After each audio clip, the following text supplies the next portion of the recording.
Smoke alarms and carbon monoxide detectors play a key role in safety in a house.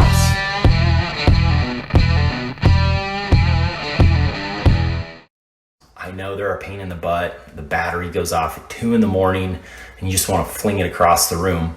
But as an inspector, it is like one of the main safety components within a house, right? If you get a fire or some smoke or something going on, it's going to alert you and it's going to hopefully get you out of the house. And so regardless of kind of what your project is, if it requires a permit or if you got a permit and you got an inspector involved, even if it's just a bathroom remodel, they may ask you to bring all your smoke and carbon monoxide detectors up to code. And if that's the case, well, then it's like, well, where do I need them? What should I be prepared for? Or maybe you just want to make sure your house is up to par and safe and you're ready to go. So I thought I would kind of cruise through the requirements and the locations for smoke and carbon monoxide detectors. So first off, let's jump into smoke detectors. They're the most difficult to understand. And so I'm going to kind of run through a few of them here. I'll talk about carbon monoxide and then we'll hop downstairs and I'll show you kind of another location of where to look for a smoke detector. But as far as the main components, one per bedroom. Any and all bedrooms need to have a smoke detector in them. So if that's the case, anything you consider a bedroom. Now, if you label it an office, well, technically you don't have to put one in there. I probably would, but if it's an office or a den or something like that, it's just one per bedroom. And then adjacent to, so that'd be the hallway outside of it. Okay, I'm actually in a hallway now and you can see the one right up above me. That is the one adjacent to the bedrooms. There's 3 bedrooms up here in the upper floor and there are no bedrooms downstairs. And so they've got their one adjacent to and they got their one in each bedroom, but they also have to have a smoke detector on each floor. So one per floor. So even though there's no bedrooms down there, you still need to have that one per floor. Even if you have a unfinished basement or a mechanical space, that's all it is. It should have a smoke detector in it. I mean, because, realistically, like if you got a gas furnace down there or something, you would want to know if something's going on.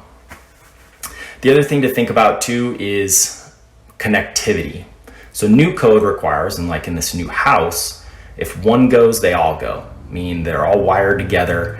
The one in the basement goes, and the one upstairs is going to go off as well. Well, that can be hard to do if all you did was remodel your bathroom, and I get that. And that's something you're going to want to talk to your building inspector about if you ended up getting a permit and you got an inspector out there. They're not going to make you do something that's unfeasible. I do know that nowadays technology has like wireless smoke and CO detectors, so they may ask you to do something like that. But usually you can get away with just going through your house and putting some battery powered smoke and CO detectors in your house and you can get through it. So that kind of covers smoke detectors, right? So it's one per floor, okay? And it's one per bedroom and then adjacent to the bedroom. So that should kind of cover your basis on smoke detectors. Then when you get to CO detectors, it's one per floor, pretty simple. They're going to want it outside the bedroom. So like the one right up above me is a combo. It's a smoke and CO detector. And it covers that requirement for the CO detector on this floor. Now, if I back up a little bit, when I did my first inspection, I told them, hey, you're missing your CO detector on this floor. And so what they did is they just went and put one of these in. Well, this is a new house and they all have to be connected together by wire. And that's just a battery powered CO detector. So they had to go back in and they had to go install this one, which you can see is a smoke and carbon monoxide detector. And you can see the one in that bedroom. You can see the one in this bedroom. And then there is obviously one in that bedroom. So that kind of covers the basis on smoke and CO detectors, right? So you have one smoke per bedroom, one outside of it, one per floor, and then you have CO or carbon monoxide detectors, one per floor. So I'm gonna hop downstairs now and I'll kind of show you what to think about downstairs or in vaulted ceilings, but that should give you the gist of it and kind of what to think about if you got a permit, if you're doing some remodeling, what might be required for you as far as hardwire versus not, and obviously what what makes sense, right? They shouldn't make you go tear out a bunch of walls or anything like that to run wire, but if you're able to do it, just know that they're probably going to ask you to do something like that. So let's hop downstairs. Okay, I'm downstairs, and so the only thing on this floor is a kitchen and a dining room and a living room. You can tell by the echo probably, right? Yeah, there's no bedrooms or anything like that. So all I have to have is one CO detector and one smoke detector per floor. And the code asks that they'd like to see that the smoke detectors are 20 feet from the kitchen, right? I mean, I'm sure you've been in a house where, you know, every time you cook bacon, the smoke alarm goes off and it drives you nuts. So they like to keep it a little ways away from there. But another thing that they are implementing in the 2021 code is making sure that there's a smoke detector in a vaulted ceiling if the vault is over 24 inches tall, meaning so you have your base plate, whatever your wall height is around your house. If the vault carries over 24 inches above that, they want to see a smoke detector in that area. And so that's what they did, and I'm going to show it to you.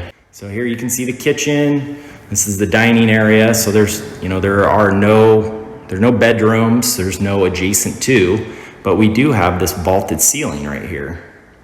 And it carries about 24 inches, I would say, above the plate, and there is our smoke detector. It's actually a smoke CO detector because it's covering the carbon monoxide component as well. And you can see, you can't read it, but because there's two speakers, two openings right up there, that's telling me that it is a smoke and CO detector, and I can read it from my eye, just probably not in the video here. So that should cover the basics on smoke and CO detectors. I hope this helps you out.